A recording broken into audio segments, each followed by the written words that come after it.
Bienvenue à la maison. Nous sommes réjouis de vous partager le message de notre dernière célébration au travers de ce podcast. Bonne écoute!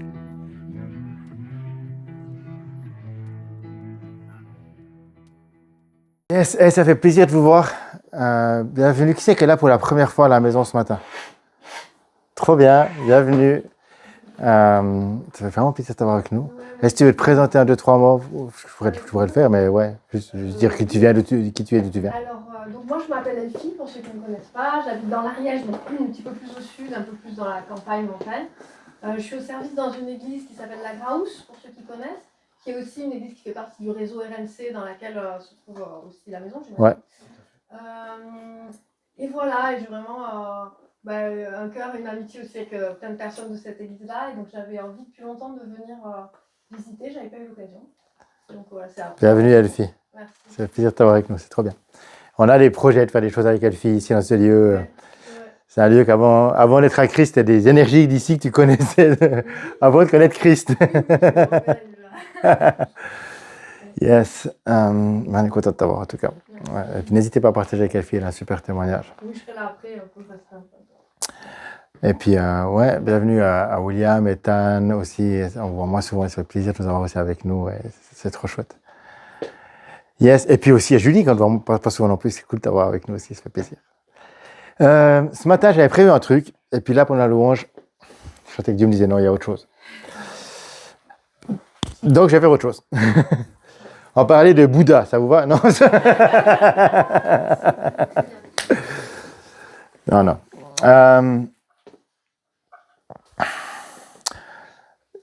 Léon nous a conduits dans un temps centré sur l'amour de Dieu, dans la louange. Je crois que c'est pas pour rien. On en parlait, j'en ai parlé entre autres jeudi soir, pour ceux qui étaient là, que les premiers fruits qui coulent de la vie d'un disciple, la vie d'un chrétien, ça doit être l'amour. Mais comment est-ce qu'on peut manifester de l'amour si on ne connaît pas l'amour? Comment est-ce qu'on peut aimer les gens si on ne se sent pas aimé? Aimez-vous les uns les autres comme vous vous aimez vous-même. Hein? Donc comment est-ce que... Il faut d'abord que j'apprenne aussi à m'aimer moi-même. Et pour ça, j'ai besoin d'apprendre à accueillir l'amour de Dieu. Et il me semblait que c'était quelque chose que Dieu voulait vraiment dire fortement ce matin. Je t'aime, mon fils, ma fille. Je t'aime vraiment. C'est pas juste du blabla, c'est pas juste une théorie. C'est pas juste un petit speech comme ça de bon chrétien, l'amour, c'est beau.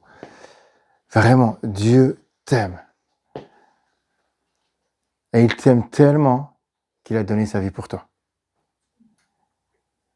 Il t'aime tellement qu'il a choisi de souffrir le martyre sur la croix pour te délivrer du péché et de la condamnation qui pesait sur toi. Il t'aime tellement qu'il a passé par le séjour des morts pour dépouiller, pour condamner, pour vaincre le diable une fois pour toutes. Et qu'il est ressuscité pour faire de toi quelqu'un de ressuscité. Et si tu accueilles son amour, si tu accueilles l'amour de Dieu dans ta vie, si tu accueilles cette nouvelle vie, si tu accueilles pleinement l'amour de Dieu dans ta vie, Jésus comme Sauveur et Seigneur, alors tu passes des ténèbres à la lumière. Et tu es séparé des puissances de la mort parce que tu es fils ou fille de Dieu. Et il y a une nouvelle vie pour toi, une nouvelle naissance. Ça, c'est la base de la vie chrétienne. De choisir, de prendre la main de Dieu qui tend la main. Quand je me suis converti, j'ai eu beaucoup de visions, d'images, j'ai eu plein de choses que j'ai vécues. Et une des images que j'ai vécues fortes, c'est que je voyais au fond d'un puits. C'était même avant ma conversion, ça. C'était bien avant ma conversion, en fait. C'était quand j'étais en train de chercher Dieu. Et à un moment donné, je me voyais au fond d'un puits. Vraiment, je n'allais pas du tout, tout n'allait pas. Puis j'étais là au fond de ce puits. Et puis, j'étais tout seul, puis je parlais à Dieu dans ma forêt. J'étais à la montagne en Suisse, puis je fuyais dans la forêt. Puis je dis, Dieu, si tu existes, là, je suis au fond de ce puits. Puis là, d'un coup, j'ai cette image, c'était comme si Dieu me lançait une corde. Et puis même cette corde, c'était presque sa main. C'était un mix de sa main et de sa corde, vous voyez, comme s'il lançait, pouf, ça venait sa main, quoi. Et puis, en gros, Dieu me disait, mais bah, prends ma main. Et moi, j'avais peur de la prendre. Parce que c'est comme si ce puits, je m'étais habitué à ce puits. Je le connaissais. C'était un lieu que je connaissais. Je n'aimais pas. J'étais seul au fond de mon puits. C'est froid. Je n'étais pas bien. Mais j'avais peur de prendre cette main, parce que je ne savais pas ce qu'il y avait après. Choisir Dieu, c'est un pas de foi. C'est un vrai pas de foi. Mais ce pas de foi t'amène une vraie vie.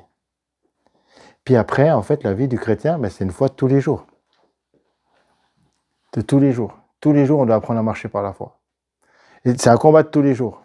Ce matin, je me suis réveillé pour demander à ma femme, je me suis réveillé, je lui ai dit, j'ai fait un rêve bizarre cette nuit. Il faut que je travaille ça avec Dieu, parce qu'il y a quelque chose que je dois travailler. Et c'est un combat de tous les jours.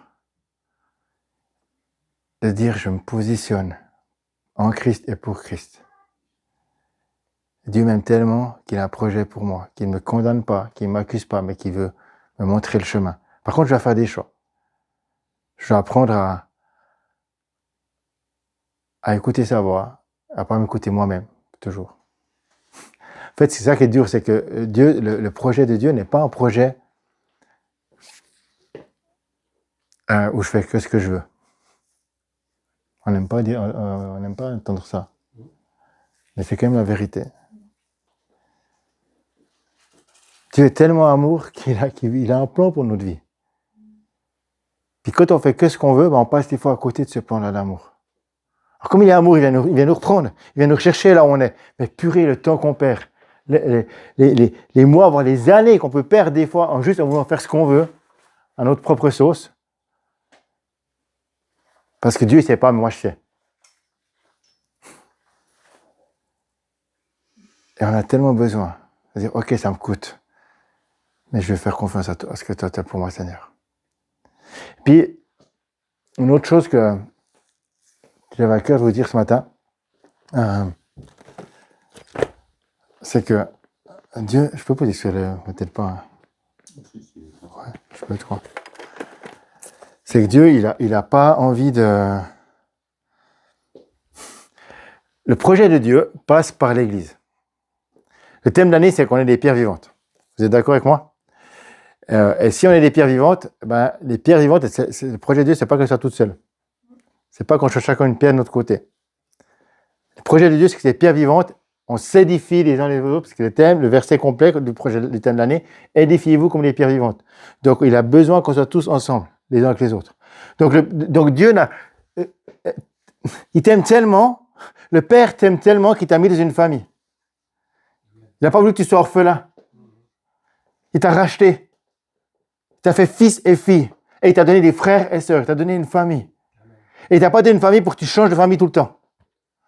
Il t'a pas donné une famille pour que tu passes un peu là, mais il t'a donné une famille pour que tu construises cette famille. Bon, cette famille, des fois, c'est comme dans la vraie vie. Ton frère ou ta sœur, des fois, c'est pas facile, quoi. Je sais pas vous, mais moi, avec ma sœur, c'est pas l'amour tout le temps. Heureusement qu'elle est en Angleterre. Non, c'est pas vrai. Je vis en Angleterre, mais oh non, on s'aime bien. Mais il y a des relations fraternelles qui sont vraiment, vous savez, très très proches. Nous, c'était pas le cas. On est deux chrétiens, on s'aime, mais voilà. Et puis il y a d'autres situations qui sont plus compliquées. Je connais certaines situations familiales beaucoup plus complexes. On ne choisit pas toute la famille dans laquelle on est. Puis quand Dieu nous a rachetés, on n'a pas choisi les frères et sœurs qu'il a mis à nos côtés. Puis on a trouvé une église, on dit, cette église, elle est trop bien, j'y vais.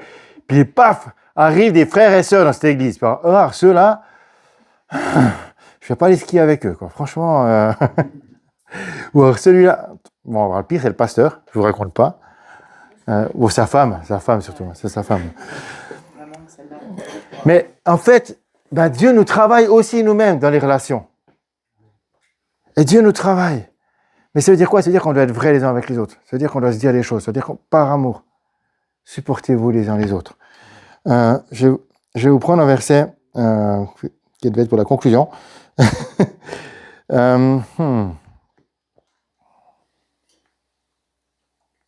C'est où qu'il est? Dans 2 Pierre 1, 5 à 8.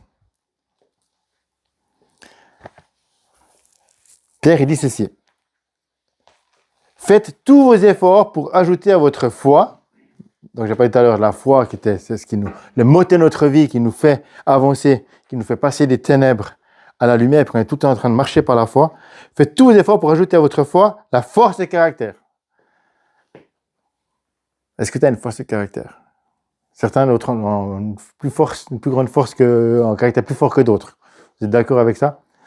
Mais Dieu nous dit, faites tous vos efforts pour ajouter à votre foi la force de caractère. C'est-à-dire qu'on doit travailler pour avoir un caractère fort, affermi, savoir qui on est, puis pas douter. Et à la force de caractère, la connaissance. C'est-à-dire qu'il faut travailler sur notre connaissance de la parole de Dieu, connaissance des projets de Dieu, des plans de Dieu, mais connaissance aussi de tout ce que le monde a autour de nous. Alors, au jour d'aujourd'hui, on a presque trop de connaissances. J'ai vu dernièrement des gens qui ont fait de la recherche, ils disaient depuis Jésus, du temps de Jésus, il fallait que la connaissance double, il fallait attendre 1500 ans à peu près pour que la connaissance ait doublé entre Jésus et puis 1000 ans, 1500, ok? Puis après, ça a été beaucoup plus raccourci, on parlait de quelques centaines d'années. Et puis depuis l'industrialisation, alors c'est beaucoup plus rapide, et on parle de plutôt de 50 ans, quelque chose comme ça. Et là, maintenant, avec l'arrivée de l'IA et autres, alors c'est la folie. On est en fait, la connaissance augmente énormément, et on est presque, on croule sous le trop plein d'informations. C'est pour ça qu'il y a plein de burn-out, qu'il y a plein d'épuisements et autres, parce que notre cerveau a trop d'informations, on n'arrive plus à faire les bons choix, ok? Donc, quand il dit travailler à la connaissance, en fait, c'est qu'on doit choisir là, au jour d'aujourd'hui, on doit choisir sur quoi je travaille. De quoi je vais me nourrir? De quelle connaissance je vais me nourrir? Et qu'est-ce qui va m'édifier, ok? À la connaissance, la maîtrise de soi. Travailler sur soi, travailler sur ses émotions, sur sa manière de fonctionner, etc. Moi, j'ai encore du boulot, par exemple. À la maîtrise de soi, l'endurance dans l'épreuve. Là aussi. Et l'endurance, l'attachement à Dieu. Et donc, plus tu t'attaches à Dieu, plus tout ça va en fait grandir dans ta vie. D'accord? Plus tu t'attaches à Dieu, plus c'est facile de vivre tous ces éléments-là. Et après, il va plus loin, Pierre, il dit, à cet attachement à Dieu, l'affection fraternelle, et à l'affection fraternelle, l'amour. Donc, tous ces éléments-là, j'aurais pu prêcher des heures là-dessus. Je vous invite à reméditer ces points-là dans 2 Pierre 5 à 8. Il y a tellement de clés. Travailler sur l'attachement fraternel, travailler sur la foi, travailler sur l'amour, travailler sur la maîtrise de soi. Ça, c'est toutes des clés que Pierre, il dit ça vite fait sur quelques versets, mais qui nous donnent de travailler sur les pierres vivantes que l'on est, sur nous-mêmes, sur notre force de caractère. Et c'est comme ça qu'on grandit dans l'amour, en fait. Car si vous possédez ces qualités, Pierre dira, si vous possédez ces qualités et si elles grandissent sans cesse en vous, elles vous rendront actifs et vous permettront de connaître toujours mieux notre Seigneur Jésus-Christ. C'est-à-dire quoi? C'est-à-dire à l'amour que nous portons les uns pour les autres, au travail que nous faisons sur la connaissance, à la maîtrise de soi, à la persévérance, à la force de caractère. En travaillant sur tous ces éléments-là, on apprend à connaître Jésus-Christ. C'est fou, hein? Parce qu'on laisse Jésus nous transformer. Tu veux connaître Dieu? Laisse-le transformer. Tu veux le connaître? Il frappe à la porte de ton cœur. Si tu ouvres la porte, il va entrer. Il va venir chez toi. Et il va te montrer ce qu'il a prévu pour toi. Amen. Danny Seal, qui est un pasteur de Californie, qu'on apprécie pas mal, et qui a écrit des très bons livres sur la culture de l'honneur et autres. Il est entre autres sur l'église de Jesus Culture à Sacramento et l'église de Bethel à Reading. Et il dit ceci, dans un de ses livres, la Bible nous présente clairement 2 options. Soit nous choisissons de protéger la loi, c'est-à-dire les textes de loi légalistes, et créer une culture religieuse, soit nous préservons nos relations et nous créons une culture d'amour. Seule l'une de ces options relève de l'alliance que Christ a conclue avec nous par sa mort. Est-ce que tu veux marcher dans l'amour et préserver des relations? Est-ce que tu veux marcher dans l'amour et laisser Dieu guider ta vie? Il me semble que c'est vraiment ce que Dieu nous dit ce matin. Il me semble que c'est vraiment ce que Dieu dit ce matin. Il dit, je veux libérer l'amour les uns vers les autres. Moi, j'aimerais ce matin, j'aurais vous demander pardon si j'ai blessé certains d'entre vous. Je sais que des fois, je peux être dur ou mes émotions prennent le dessus. Je sais que des fois, je manque de sagesse, de douceur. Et j'aimerais vous demander pardon si je vous ai blessé. Peut-être qu'il y a besoin des fois de se libérer des pardons. Parce que c'est comme ça qu'on marche en amour. Et on a besoin de se construire, de se fortifier les uns les autres. Et vraiment, j'aimerais vous demander pardon pour ça. J'aimerais vous raconter encore deux histoires. La première, c'est l'histoire d'une petite fille avec son grand-père. Cette petite fille, elle est avec son grand-père, et puis elle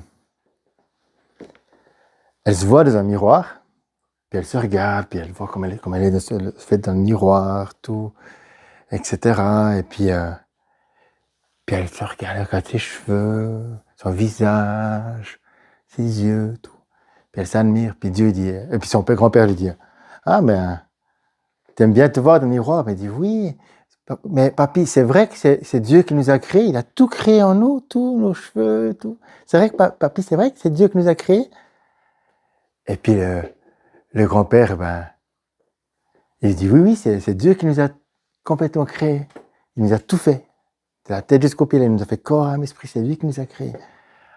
Et puis la petite fille, elle regarde son grand-père, puis elle se regarde elle, puis elle regarde son grand-père, puis elle se regarde elle. Puis elle dit, puis toi aussi c'est Dieu qui t'a créé? Le grand-père dit, ben oui, c'est aussi Dieu qui m'a créé. Ah, puis elle regarde ça. Puis elle dit, tu sais, papy, j'ai l'impression que Dieu fait du bien meilleur boulot ces temps-ci.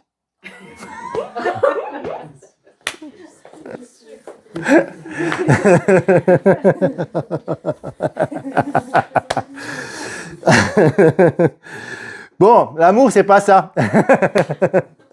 La culture de l'honneur, c'est pas ça. Même si peut-être c'était vrai. On doit apprendre à s'honorer, à s'encourager, à voir ce qu'on aime chez l'autre, et à soulever les qualités de l'autre, à soulever les points forts de l'autre, et à s'encourager les uns les autres. Puis même si des fois il y a des choses qu'on voit que l'autre doit améliorer, des fois c'est bien de le dire, mais comment est-ce qu'on peut le dire toujours en étant honorant, encourageant, aimant, et pas en étant accusant les gens. Ça marche? Une autre histoire qu'on retrouve dans la Bible que j'aimerais vous parler et qui parle de cette dimension. Le thème que j'avais prévu pour aujourd'hui, c'est un pour tous, tous pour un. Puis Dieu me dit vraiment, il y a autre chose que ce que j'avais prévu, c'est ça que j'ai abandonné le PowerPoint et autres. Mais dans cette dimension de un pour tous, tous pour un, il y a ce Dieu d'amour qui est le un pour tous, qui s'est donné pour nous tous. Il s'est donné pour tous, pourquoi? Parce qu'on est tous ses enfants, on est une seule famille, comme je viens de le dire. Si on est une famille, ben c'est parce qu'on a un seul père. On n'a pas deux pères, on n'a pas un père et une mère. Quoi, oui, on a un père et une mère, oui, mais comme Dieu nous a voulu, il n'y a que Dieu qui est père. Et Dieu s'est donné pour nous. On n'a pas 25 parents. Et on est une seule famille. OK? Et ce Dieu d'amour qui se donne à nous, qui vient pour nous, c'est le un pour tous. Et un en tous, parce qu'il se déverse aussi en nous tous. Il n'est pas que pour, il est aussi en nous. Et le tous pour un, c'est aussi qu'on est tous en lui, nous dit la Bible. Il y a une union telle qui fait que quand tu choisis Christ, tu es en lui, et on est tous en lui, et on vit en lui. Et c'est son Esprit Saint qui remplit nos vies, qui nous donne la vie. Et quand tu es tous en lui, purée, quand tu as l'Esprit qui est là en toi, mais on ne peut pas se taire, on ne peut pas s'arrêter de vivre, on ne peut pas laisser les choses emprisonner en nous, parce que l'Esprit de Dieu est en nous, et on est appelé à marcher par l'Esprit de Dieu en nous. Et c'est là qu'on va s'aimer. Mes amis, je prie tellement à Dieu pour que l'Esprit de Dieu se déverse en nous. Encore plus pour qu'on puisse s'aimer les uns les autres. Crie à Dieu. Appelle les sources de vie à couler sur toi. Appelle le renouveau que Dieu fait dans ta vie. C'est pas juste une émotion d'un moment. C'est tout le temps, tous les jours. Cherchons le Saint-Esprit. Cherchons à nous abreuver de sa présence. À boire sa parole. À se nourrir dans la louange. À passer du temps dans sa présence. À laisser transformer notre vie. Parce qu'on a besoin d'être tous en lui. Et puis quand il y a l'ennemi qui arrive en toi, quand il y a l'ennemi qui arrive contre toi, c'est là le texte qu'on va voir. Quand l'ennemi arrive contre toi, quand tu sais qui tu es en Christ, et quand on sait qu'on est ensemble en Christ, l'ennemi ne peut plus rien contre nous. Parce que Dieu confond ses ennemis. Et je vais vous raconter une histoire qui est moins connue. Vous pouvez la retrouver dans 2 Rois au chapitre 6. C'est une histoire qui est peut-être un peu moins connue dans la Bible. Donc, les livres des rois, c'est un livre donc, de l'Ancien Testament. et qui parle de beaucoup d'histoires de conquête du pays d'Israël avec les rois ennemis qui viennent tout le temps attaquer le peuple juif. Ok? Et il y a régulièrement des combats, des guerres. C'est une période qui était très barbare, on va dire comme ça, très violente. Il y avait beaucoup de guerres sans cesse. Puis quand vous lisez les rois, c'est toi, Marie, qui lisait la Bible en entier. Hein? Je pense que tu arrives sur les rois, tu te dis, il n'y a que des guerres tout le temps. C'est un peu ça. Puis tu te dis, il y a tout le temps des guerres. Puis là, il y a plusieurs prophètes. Il y a un des prophètes le mieux qui s'appelle Élisée. Et Élisée, il y a Élie, puis après il y a Élisée. Élisée, c'est son fils spirituel. Et il est utilisé par Dieu pour avertir le peuple. Et donc, il y a le roi de Syrie qui se lève. Il y avait déjà la Syrie qui se levait contre Israël à l'époque. C'est pas tout nouveau. Et il y avait le roi de Syrie qui se lève pour aller contre le peuple d'Israël. Mais avant ça, pendant cette période-là, il y a les prophètes ensemble, les fils des prophètes, qui vont se retrouver ensemble au bord d'un courant d'eau, d'un endroit au bord d'un courant d'eau. Et puis là, ça s'appelle le Jourdain, et ils coupent des arbres pour se poser là, et puis faire des sortes de petits bancs puis ils font du bois, et quoi, puis ils se posent là pour passer du temps entre prophètes au bord du Jourdain, et puis chercher la volonté de Dieu. Et alors que l'un d'eux abattait une poutre, le fer de sa hache tombe dans l'eau. Et il crie « Ah, mon Seigneur !» Et il est emprunté. Et puis l'homme de Dieu, donc Élisée qui était là, qu'est-ce qu'il dit? Qu'est-ce qu'il fait? Vous savez ce qu'il fait avec ce fer qui est tombé dans l'eau? Qu'est-ce que vous faites s'il y a un fer de hache qui tombe dans l'eau? Tu plonges. C'est le meilleur truc à faire, vous êtes d'accord que si le fer est au fond de l'eau, ou alors s'il n'était pas trop profond, tu essaies d'aller mettre le bras, quoi. Mais... Élisée, lui, il coupe un morceau de bois, il le jette au même endroit, et il fait surnager le fer. Surnager? Ouais, c'est-à-dire qu'il lance le bout de bois qui flotte, il jette au même endroit, puis le fer remonte tout seul. C'est un miracle, quoi. Voilà. Puis après, il lui dit, reprends-le. Puis l'autre le reprit, et puis hop, il continue son travail. Puis on a juste ça, 2 versets comme ça, juste tranquille, easy, quoi. Hop, tu perds ton bout de bois, Élisée, il lance le bois par-dessus le bout de fer, puis le bout de fer. Des fois, quand il lit la Bible, il n'a pas juste en vitesse. Mais regarde les trucs, puis là, purée, Dieu, il fait quelque chose de complètement fou, quoi. Juste pour les aider. Juste pour dire, je suis avec vous. Puis la hache, on va le remonter. Après ça, on continue l'histoire. Le roi de Syrie était en guerre contre Israël. Et puis, il consulte les serviteurs, puis il dit, bon, comment est-ce qu'on va faire pour attaquer Israël? Alors, on va trouver les meilleurs endroits pour poser mon camp, et on va mettre mon camp à tel endroit, puis là, ce sera le meilleur endroit pour poser notre base pour attaquer Israël. Et puis, Élisée, lui, il est averti par Dieu de l'endroit où c'est qu'ils vont aller. Donc, Élisée, il va dire au roi, non, mais attention, l'ennemi, il met son camp là-bas. Alors, au moment où l'ennemi peut venir mettre son camp, mais il y a déjà Israël qui est là, etc., puis ils sont confondus. C'est pas possible, on voulait s'installer là-bas, mais il y a déjà Israël. Bon, alors on va se mettre ailleurs. Puis chaque fois qu'ils se mettent ailleurs, il y a tout le temps déjà des soldats d'Israël qui ont compris la terre que la Syrie veut prendre. Chaque fois qu'il veut prendre en coin de terre, Israël est déjà là, puis chaque fois ils disent, il faut qu'on se mette ailleurs. Puis au bout d'un moment, il dit, mais purée, qui c'est le traître parmi nos soldats qui vont dire à Israël, où c'est qu'on va se positionner, quoi. Qui c'est le traître? Et puis, l'un de ses serviteurs répondit, personne, mon Seigneur. Seulement, le prophète Élisée, qui est en Israël, rapporte au roi d'Israël les paroles que tu prononces dans ta chambre à coucher. Donc, le gars, il est seul dans sa chambre à coucher, il dit, je vais me mettre là, j'ai une idée, toi, il travaille sur son projet. Élisée, il entend le truc, il va dire au roi, bon, il va se poser là-bas. Ça, c'est à cause de sa relation avec Dieu. Et on appelle ça des paroles de connaissance. Et parfois, ça peut arriver que Dieu donne des paroles comme ça, Dieu me montre des trucs. Tout début de ma conversion, et des fois, je crie à Dieu pour que je retrouve ce feu-là. Tout début de ma conversion, non, c'est bien après, c'est vrai, j'étais après mon école biblique. Mais je suis revenu de mon école biblique dans l'église où j'étais avant en Suisse, avant que je sois pasteur même. C'était une église assez religieuse. Puis il m'a demandé à venir prêcher, je sortais de l'école biblique, tout ça. Et puis là, pendant la louange, je vois 3 personnes de l'église qui étaient autour de la table. chez eux. Et comme j'étais avec eux à table, ils étaient en train de critiquer le pasteur puis critiquer l'église. Et j'étais là, et je vois ça, j'étais là. Ah. Alors, je ne voulais pas monter sur scène et dire, j'ai quoi, 23 ans. Ainsi dit l'Éternel, vous êtes dans la condamnation. Je ne voulais pas faire ça. Donc. J'ai juste dit, j'ai eu cette pensée. Il y a des personnes, je savais très bien que c'était, mais je ne voulais pas dire toi. Il y a des personnes, c'est les retraités, vous êtes, hier soir, ou hier après-midi, vous avez passé du temps, vous étiez autour d'une table à boire le café, vous avez critiqué le pasteur. Sachez que ça a attristé le Seigneur. Puis je savais très bien que c'était, je voyais personne, puis je voyais toutes. Bon, des fois, il y a des choses comme ça, que Dieu te parle, puis Dieu t'utilise. Ok, donc Élisée, il est utilisé pour ça. Le roi d'Israël rapporte, donc le roi est énervé, etc. Bon, le roi syrien, il dit, allez voir où est Élisée, je l'enverrai prendre, et on va le mettre en prison. Il envoyait des chevaux, des chars et une forte troupe qui arrivèrent de nuit et qui encerclèrent la ville où était Élisée, la ville de Dothan. L'assistant de l'homme de Dieu, de Élisée, se leva de bonne heure le matin et sortit. Et voici qu'une troupe entourait la ville avec des chevaux et des chars. Le jeune serviteur dit à l'homme de Dieu, « Ah! Qu'est-ce qu'on va faire? Ah! Il y a une troupe autour de nous! Ils sont tous là! Ils vont te piquer! Ils vont te mettre en prison! En gros, t'es cuit, mon gars!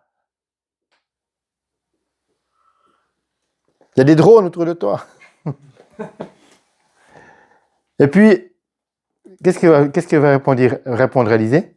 N'aie pas peur, car ceux qui sont avec nous sont plus nombreux que ceux qui sont avec eux. Viens là, hein. Attends. Élisée, moi, Élisée, moi, Élisée, moi. Ah oui, puis les quelques habitants de la ville. Ils ne sont pas très armés. Enfin, genre, la fumée. Élisée pria. Éternel, ouvre les yeux de mon serviteur, je t'en prie, pour qu'il voie. Et à ce moment-là, l'Éternel ouvrit les yeux du jeune serviteur qui vit ceci. La montagne pleine de chevaux et de chars de feu autour d'Élisée. La montagne pleine. Les Syriens descendirent vers Élisée. Alors il pria l'Éternel en disant, frappe d'aveuglement cette troupe, je t'en prie. Et l'Éternel les frappa d'aveuglement selon la parole d'Élisée. Un pour tous, tous pour un. Dieu, il est pour toi. Il est pour nous tous. Et là, ils sont tous contre l'homme de Dieu. Mais Dieu, il envoie les anges, il envoie une armée pour dire, je suis avec vous, je suis avec mon peuple. Et qu'est-ce qui va se passer? Là, le peuple le roi voulait arrêter Élisée, mais ce n'est pas que Élisée qu'il voulait, c'était Élisée parce qu'il voulait après attaquer le peuple d'Israël. Donc là, qu'est-ce qu'il a fait Dieu? Il a non seulement protégé Israël, mais Élisée, mais il a protégé tout le peuple d'Israël. Et qu'est-ce qui se passe? Ils sont transportés d'aveuglement. La suite du texte nous dit que Élisée va les conduire, alors qu'ils sont aveuglés, va les conduire simplement. Suivez-moi, les gars, venez avec moi, on va faire un petit tour. Et puis ils suivent Élisée, toi aveugle, tranquille, et ils le suivent. On va faire un petit tour, on va voir où est Élisée, vous allez voir, on va le retrouver. Puis ils les amènent à Samarie, la capitale d'Israël de l'époque. Ils les amènent là, au milieu de la ville, devant le roi. Et puis là, il prie, Seigneur, ouvre-leur les yeux. Pouf, il rouvre les yeux. Ah merde. On est dans la cour du roi, l'ennemi, puis on est un peu encerclé, quoi. Puis là, le roi, il dit, bon, qu'est-ce que je fais? Je les gouille tous, là? Ce serait un peu logique. Ils veulent notre mort, ils ont voulu ta mort. Puis Élisée, qu'est-ce qu'il dit? Quand je vous dis que Dieu est un Dieu d'amour. Tu ne frapperas pas, tu ne les tueras pas. Est-ce que tu frappes ceux que tu fais prisonniers avec ton épée et avec ton arc? Mets devant eux du pain et de l'eau, afin qu'ils mangent et boivent. Qu'ils s'en aillent ensuite vers le Seigneur. Alors le roi d'Israël leur fit servir un grand repas. Ils mangèrent et ils burent, puis les laissèrent partir. Et ils s'en allèrent vers leur Seigneur. Les troupes des Syriens ne continuèrent plus à venir dans le pays d'Israël. Dieu, plutôt que les massacrer, il y a 2 fois il y a des massacres. Mais là, il les nourrit. Il leur donne à manger. Ça les confond, ils vont plus attaquer. C'est ce que Dieu fait dans ta vie. Et j'aimerais qu'on puisse prier ensemble dans ce sens-là. C'est ce que Dieu fait dans notre vie. L'ennemi vient contre toi, mais il lève des anges et des chars de feu sur les montagnes pour confondre l'ennemi, pour le disperser et pour toucher le cœur de l'ennemi. Prions que nos ennemis, que ceux qui nous fassent du mal, rencontrent l'Éternel tel que nous l'avons rencontré et soient nourris par l'Éternel tel qu'il nous a nourris et que leur cœur soit transformé tel que le nôtre a été transformé. Prions que la volonté de Dieu se manifeste dans notre vie. Un pour tous, tous pour un. Ce n'est possible que à cause de l'amour de Dieu. On a besoin de connaître cet amour-là. On a besoin d'être transpercé par l'amour de Dieu. Alors ce matin, je vous invite simplement à la prière dans cette dimension-là. Que Dieu transforme notre cœur et nous donne de voir comme Élisée voit. Seigneur, nous sommes tellement souvent comme ce jeune serviteur. Seigneur, transforme notre regard. Transforme notre manière de voir les situations qui sont autour de nous. Seigneur, on voit les combats, on voit l'ennemi, on voit l'attaque, on voit les difficultés parce qu'on voit sur un regard humain. On voit le fer qui est tombé au fond de l'eau et l'impossibilité de le récupérer. On voit tout ce qui est impossible. Mais rien n'est impossible à toi, Seigneur. Rien n'est impossible à toi.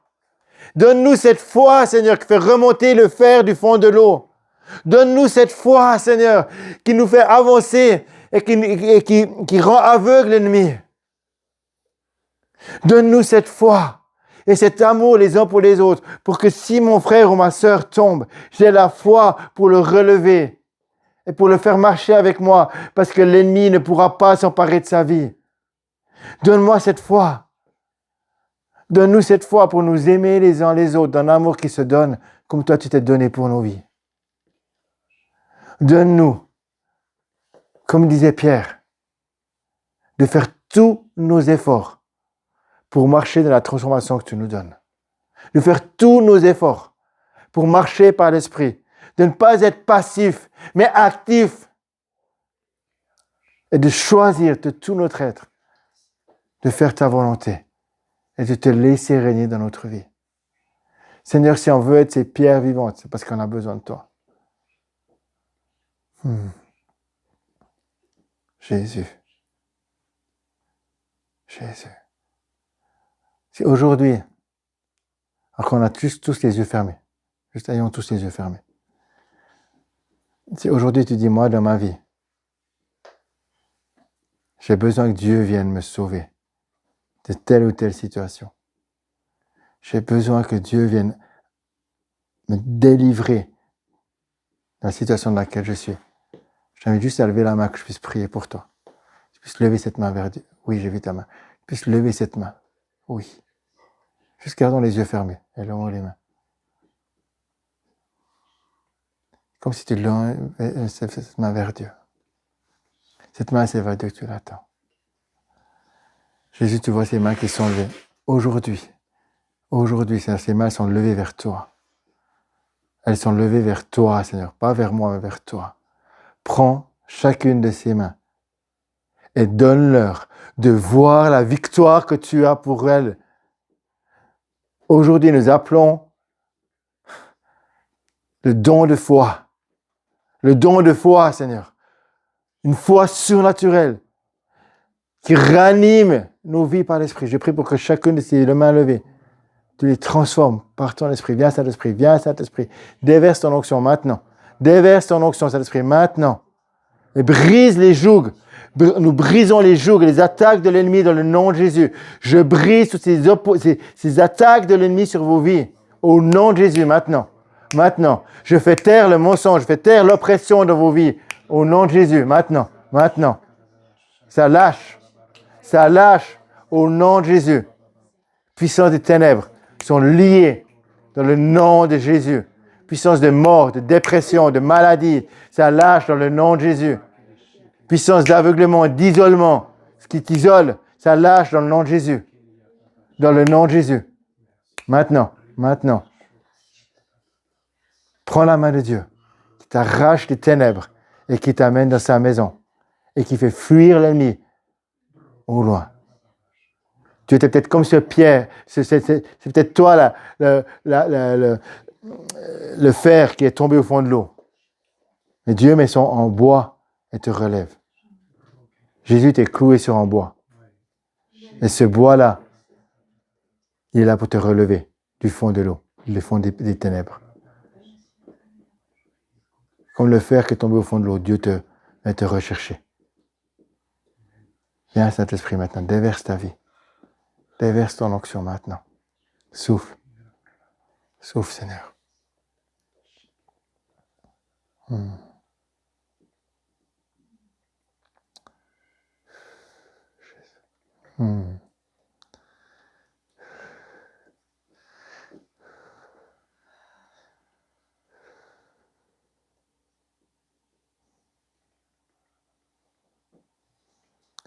Il y a quelqu'un qui a fait une prière juste dernièrement, tu as demandé à Dieu quelque chose de très précis, vraiment très précis face à un lieu de vie.